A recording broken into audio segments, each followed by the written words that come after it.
The morning mist drifted low over the meadow as Mila walked beside the river, gathering wild mint. The air shimmered with the hush that comes just before the sun touches the hills.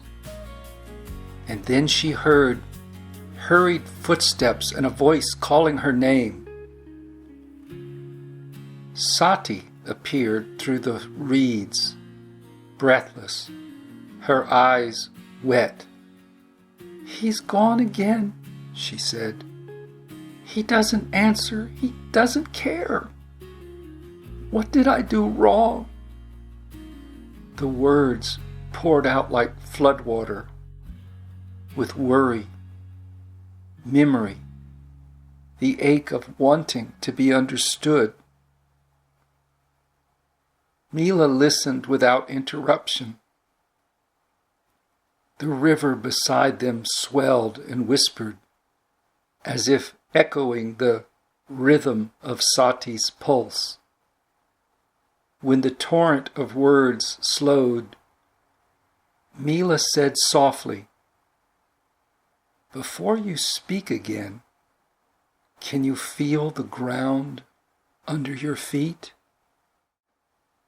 Sati blinked. "I think so." "Then come, sit with me." They lowered themselves to the bank.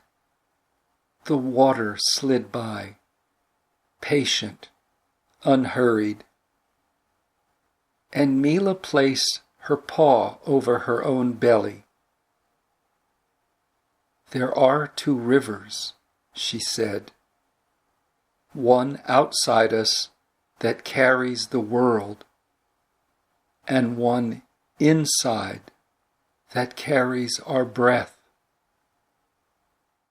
Which one are you in right now?"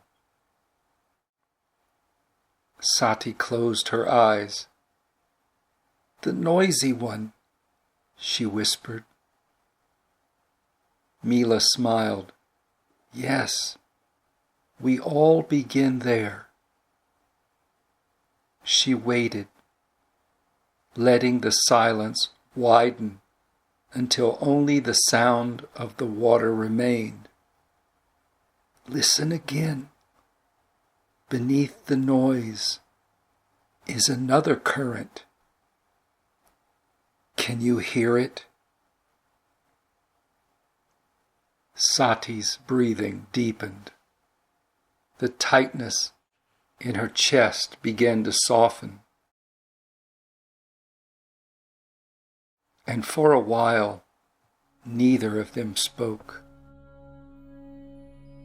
Then Sati murmured, "I always think peace will return when he reaches for me again."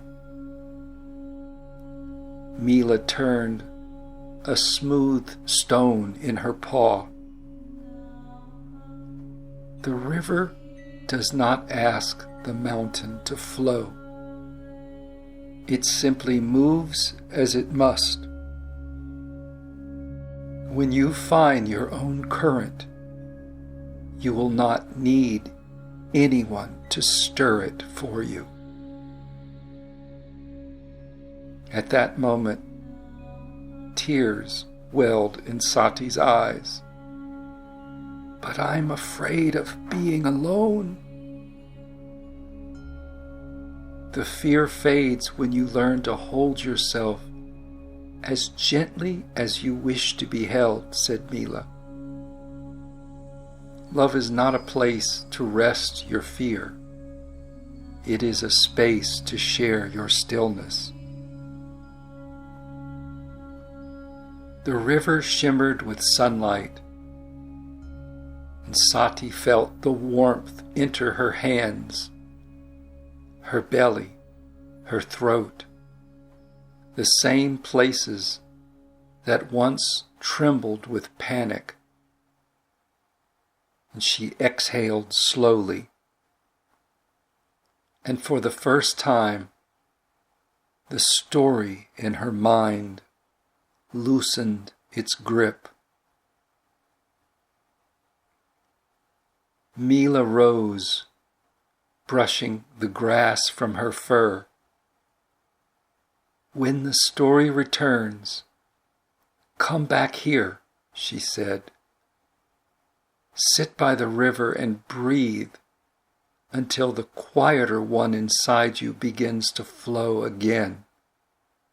Then you will remember. Peace never left. It was only waiting to be heard." Sati watched her walk along the bank, small and calm against the wide morning light.